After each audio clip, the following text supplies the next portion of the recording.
Mazz, that was Greg Bedard on Thursday, and that was before the Pats lost out on yet another receiver in Cooper Kupp. He goes to the Seattle Seahawks Friday, pretty much right after we get off the air.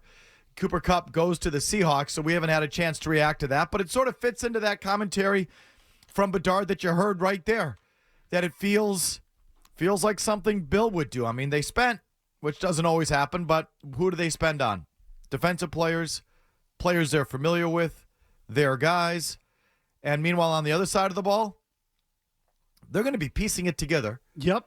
At center, left guard, left tackle, wide receiver 1, wide receiver 2. That feels Belichick-y, no?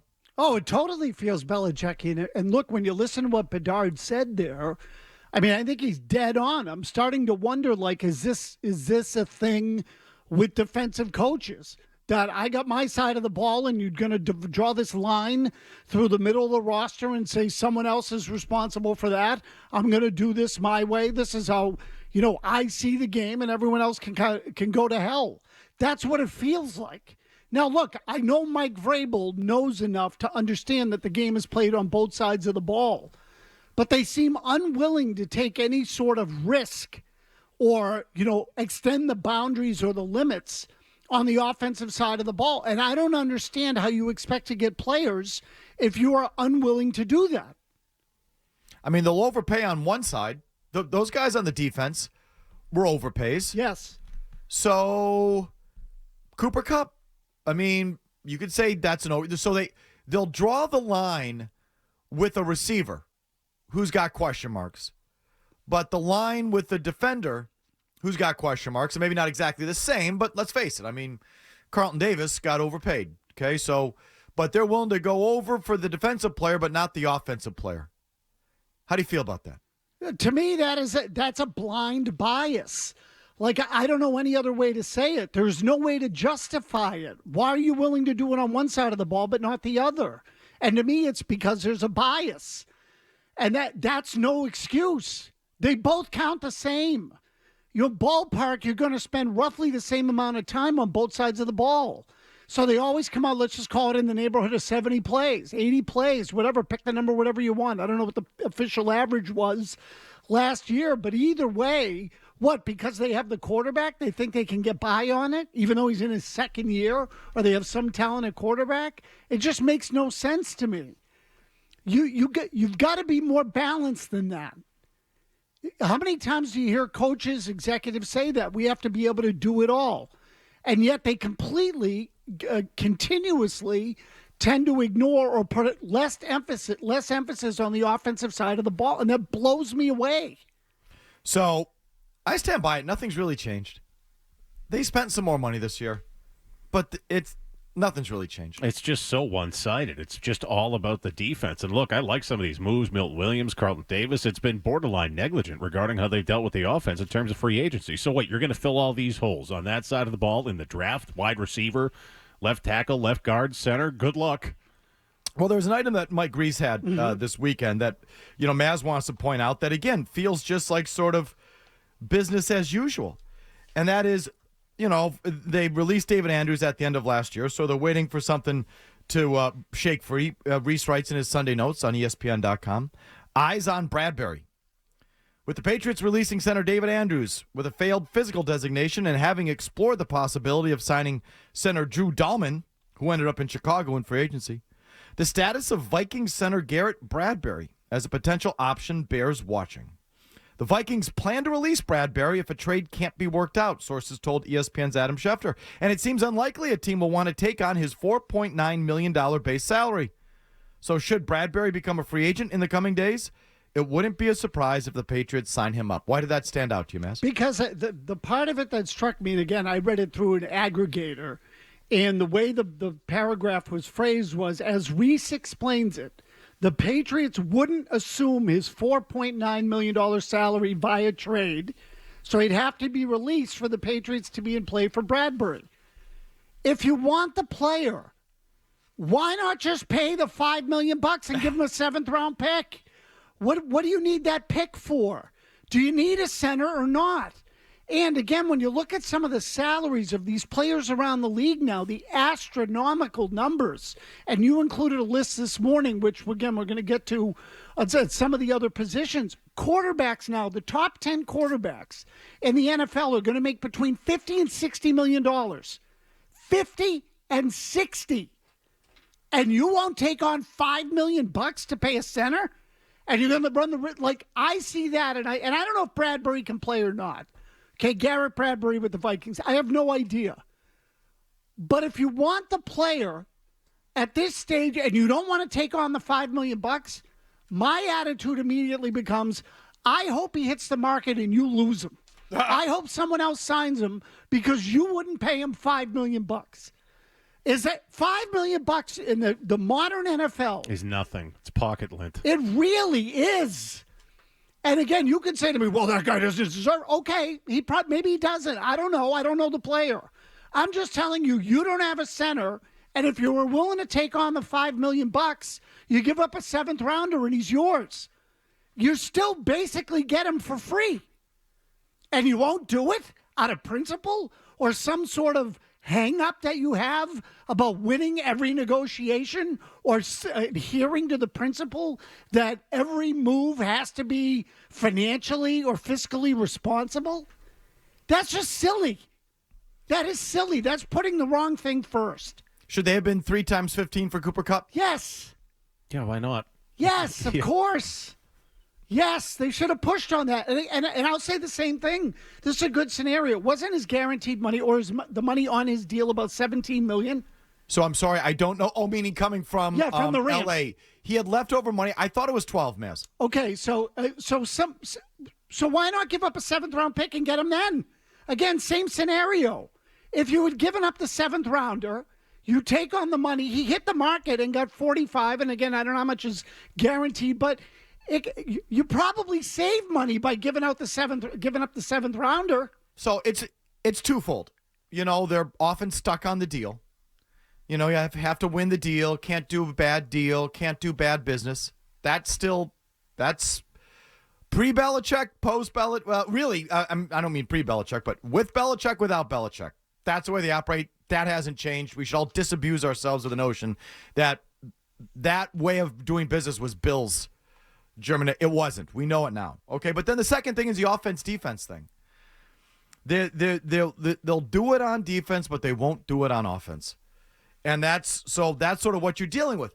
Now, to be fair, that's what Vrabel is, right? And that's where they're probably closer. They're closer on that side of the ball. Even though you have Drake May, they're still closer on defense, I think. And maybe it's just the DNA of the team, or there's a couple more players on that side of the ball. So I think they're closer on defense. It's certainly Vrabel's sweet spot. You got to start somewhere. Okay, so maybe that's one reason to do that. Another thing is also, does defense win championships, Mazz? I don't really think so, but some people do. Does defense win championships? So I don't think anymore. No, I think there was a time where you could say that, and I'm not going to tell you defense is irrelevant, because even in this day and age, the two teams that played in the Super Bowl were two of the best defensive teams in the league. So I still understand the importance of it. But you need both. You can't win if you don't or can't score. So you've got to be able to handle that side of it too. Look at all the talent the Eagles have on defense. So I would say that in terms of rosters, like the Eagles had almost the perfect roster. The Chiefs, I would argue, got what they deserved at the end of the day because Patrick Mahomes didn't have enough to work with. But he's still the best quarterback in the league. So, this is it's not like those were bum teams that were really one-sided, that had great defenses and just sucky offenses. We're not talking about like the 2000 Ravens that just were in the Super Bowl. The Eagles are stacked on the offensive side of the ball, and the Chiefs have the best quarterback in the league. So it's just not about defense. No, again, it's both. It's both. You've got to have both. To win it all, you've got to do it all, is that old cliche. But I do believe that that's true.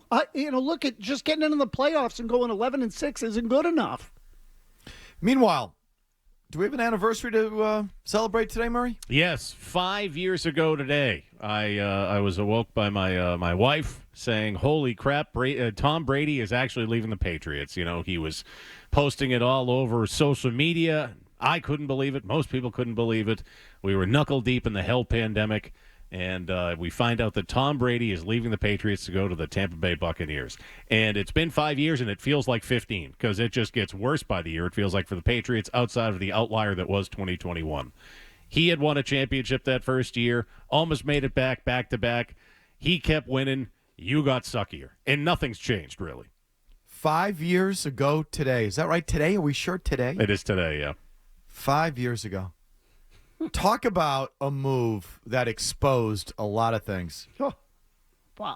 Exposed a coach, exposed maybe an ownership group, exposed a franchise, maybe kind of exposed a fan base a little bit. We can workshop that a little bit. Certainly exposed a lot of things down there in Foxborough, starting with the coach, but certainly not ending there. And where are you 5 years ago? 5 years hence, where are you? I still don't know if you've hit bottom. I don't know. I'd like to think you have. Back-to-back 4-13, the embarrassment, the utter clown show embarrassment of hiring a coach 1 year and then firing him not 12 months later. That's when you know. That's when you are the dregs of the dregs. You dropped third overall in back-to-back years. Or fourth this year, I guess. But you know what I mean. Top 5, back-to-back years. You fire a coach in less than 12 months' time. 5 years ago today. Stupid me. I thought they were still going to be the Patriots. I'm one of those. I'm one of those who thought they'd be the same. Or not the same. But they'd still be the Patriots. They'd feel like the Patriots, act like the Patriots. They wouldn't be a dysfunctional, bottom-feeding thing that they are, that they wouldn't be this. They'd still win divisions, be competitive, maybe not Super Bowls, but they'd be what the Steelers are, what the Niners were for 10 years after Montana moved on. They'd be one of those things. That's what I thought they'd be. I didn't think they'd be this 5 years ago, Mazz. What do you think? Yep, St. Patty's Day. How's that leprechaun crawling up right up your backside? Huh? Dragging a pot of gold with him right up the air shaft. My God. So, your thoughts, folks, on how they're... Yeah, I don't know if reality's kind of setting in at this point, Mazz. I don't know what to expect. Bedard kept saying last week that he still expects something big. I don't know what that is. I don't know who there's left. Brandon Ayuk and A.J. Brown. Like, that's... Other than that, A.J. Brown ain't going anywhere. I'm with Murray. That's a pipe dream. Okay. Nope, I think the ship has left the dock. Then they're going to pay for Brandon Ayuk, who's one of the top 10 receivers in the game. Great. See you in December. Pay one of those salaries? Nope. It's a crock. Nothing's happening. This is it. So what's coming at left tackle? I mean, they may draft the guy with the little arms. That's what you're going to have at left tackle? Short arm to Will Campbell. So don't you feel like that's kind of it? Yep. I mean, you weren't there last week, Mazz. They did this press conference on Thursday. They had a press conference where Kraft spoke, Elliott Wolf spoke, Mike Vrabel spoke. It was like a coronation. You don't do that if you're about to sign someone bigger, right? Agreed. So that's that. Yeah, and again, wow, the owner shows up when they sign players now as if to say, what, we're back in business, and meanwhile you don't have anyone on the offensive side of the ball? I guess.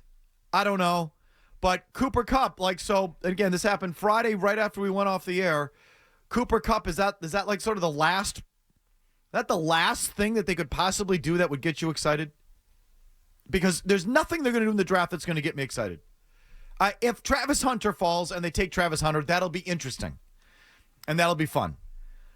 But nothing that they do from this point forward is going to, I don't know, materially change. I don't believe in Will Campbell as an NFL tackle. I buy into the arm length thing and the wingspan thing. I do. I don't think he's going to be an elite NFL tackle. No one's been an elite NFL tackle with those measurables in a quarter century. So nothing they do is going to excite me. I think this is it. So what are your thoughts on it? 5 years exactly to the day post Brady. If you like that clip, check out more videos from Felger and Mazz here. For more Patriots analysis and opinion, hit this playlist. And for all the latest from the Sports Hub, download the app at 985thesportshub.com.